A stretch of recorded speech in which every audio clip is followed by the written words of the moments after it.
Hello, we're so glad you joined us for the official Child Advocates Orientation. We can't thank you enough for your interest in becoming an advocate. We know how precious your time is, and it means so much to us and the children we serve that you're here today. So thanks again. And without further ado, let's get into it.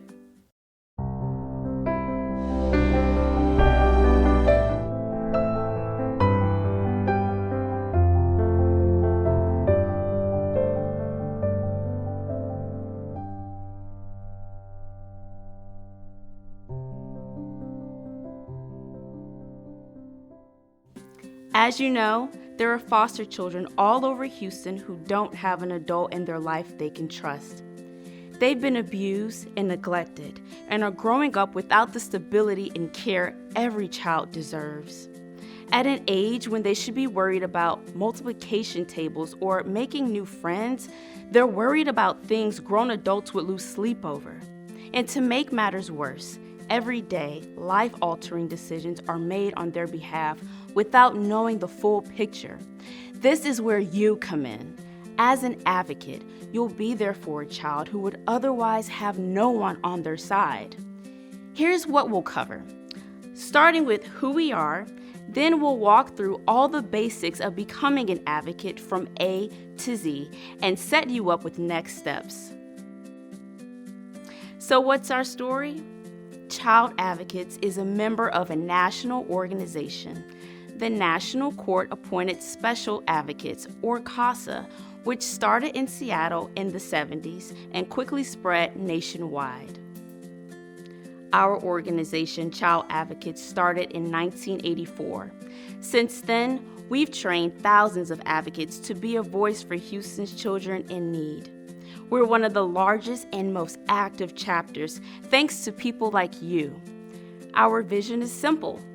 We want to provide an advocate to every foster child in the Houston area who needs one. It's a lot to ask, but thanks to the hard work and passion of so many, we've made this vision possible for the children who need our support the most. But we can't do it without you. So now, let's dig in a bit more to the role. As an advocate, you can go by many names: Court-Appointed Child Advocate, CASA worker. You may even hear the term guardian ad litem, which is the legal term for the role you will serve on the case. Essentially, you're the voice for a child to make sure the court's decisions are in their best interests.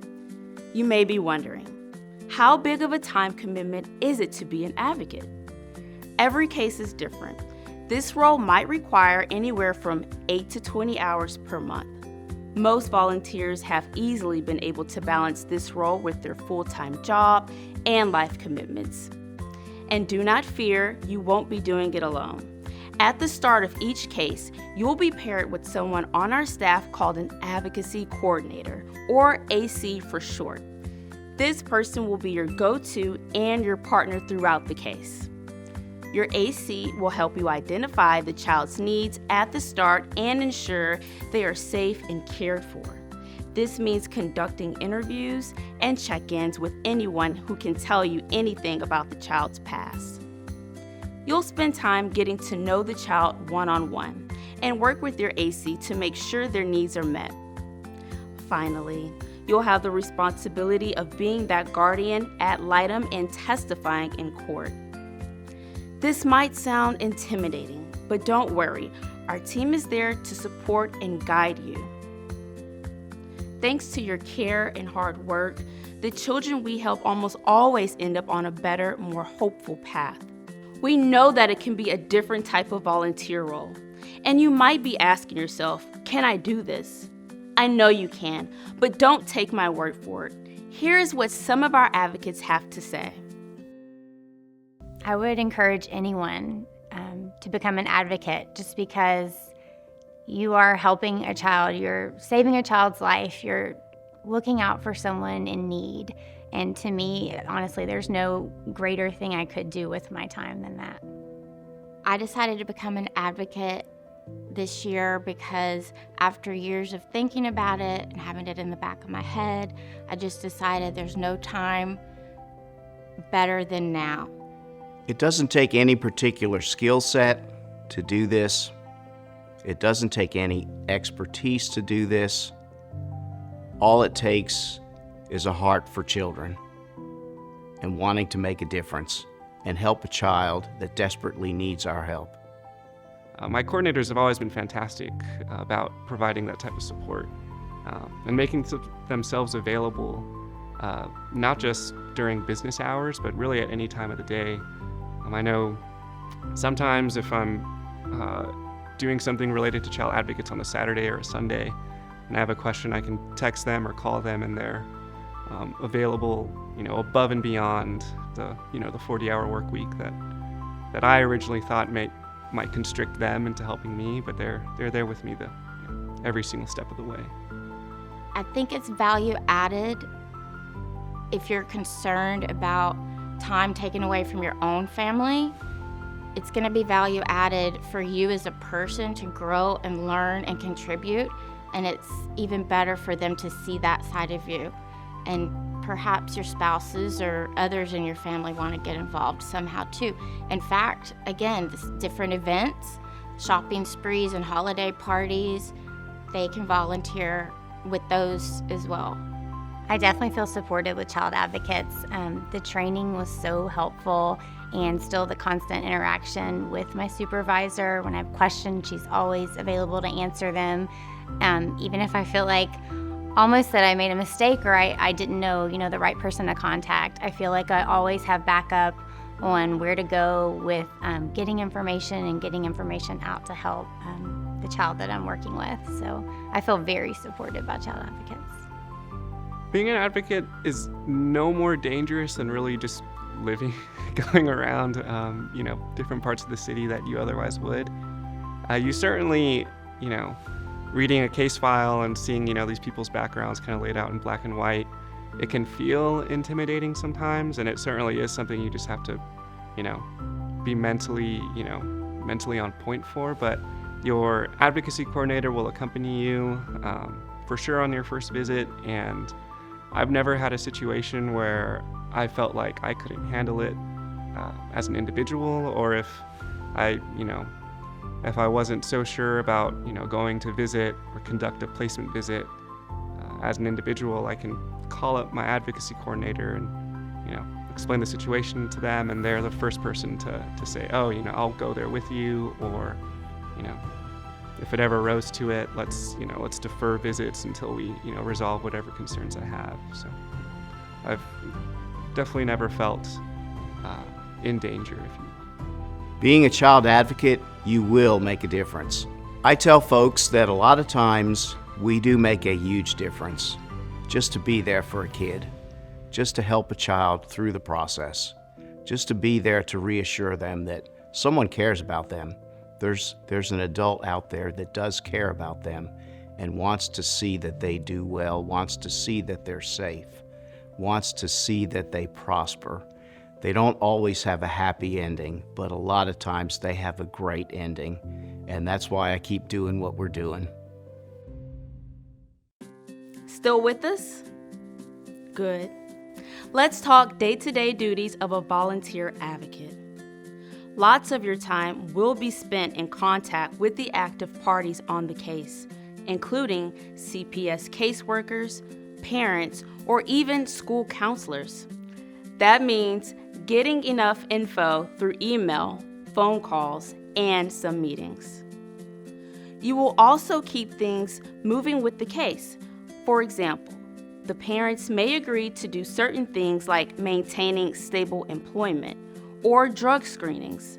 You'll follow up on the status of all these. Your most important responsibility is visiting the child at least once a month. This is your time to evaluate the situation firsthand and uphold our core promise of being a constant in the child's life. Lastly is court report preparation. We try to make this as simple as possible for you, with special training, templates, and a database for all your records. Your AC has experience with a wide variety of cases and will mentor you every step of the way. Beyond some baseline requirements, All kinds of folks can be incredible advocates. Our volunteers come from different careers, cultures, educational backgrounds, ages, and experiences. If you discover that it's not the right time for you to fill this position, stay with us. You may be able to get involved in a different way. We'll talk more about that in a second. So, what does it take to become an advocate? First and foremost, our advocates are caring adults with a genuine interest in the well-being of children. They're committed, persistent, passionate, and take the responsibility seriously. Another requirement to volunteer as an advocate is some job flexibility. Most of our advocates do have full-time jobs, and many duties can be done after work. But for important weekday events like court dates, it'll be critical that you can take time off from work to show up. Legally, you must be at least 21 years old. You have to have your own vehicle when you drive yourself alone, without a friend or spouse. This is especially important for your monthly visits with the child because their location must stay confidential. This commitment to maintaining confidentiality at all times is also an absolute requirement. And we're bound by law to ensure the children's safety and privacy are protected while they're in the care of the state. It's also expected that you'll be organized and on time to all meetings and court cases. This goes without saying, but we are here for a reason.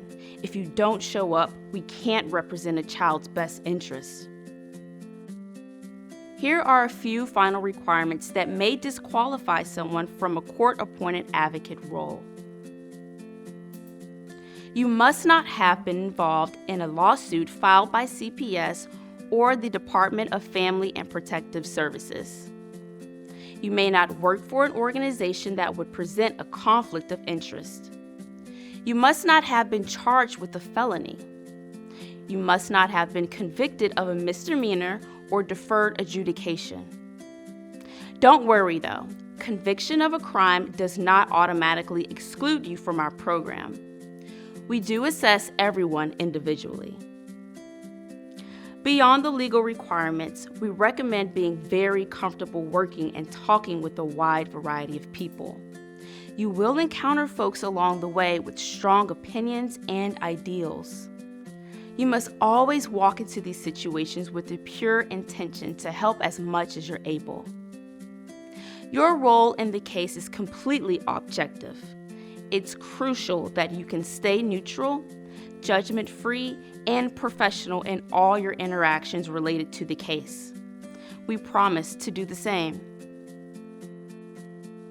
Whew, we made it to the end. How are you feeling? If you're unsure if the advocate role is a fit for you right now, or if you want to do even more, visit our website for other opportunities to get involved. Know that whatever your support of our mission looks like, there's room for you here. But if you're ready to step up for a child in need, then let's quickly review what's next. You'll want to refer to the email that this video was sent in to access the advocate application and background check. This form must be filled out in its entirety before you can sign up for Advocacy University, our comprehensive training program. Once approved for training, you will need to sign up for classes that work for you. Our training is 30 hours over several weeks, and you'll spend about 2 weeks learning all the ins and outs of advocacy work. In the end, you'll be prepared to take on casework. We offer several trainings throughout the year, so check the website for our upcoming sessions. And that takes us to the end of our orientation. Again, we cannot thank you enough for taking the time today to learn about this incredible volunteer experience. Please don't hesitate to reach out to us if you have any more questions. We hope to meet you soon at Advocacy University.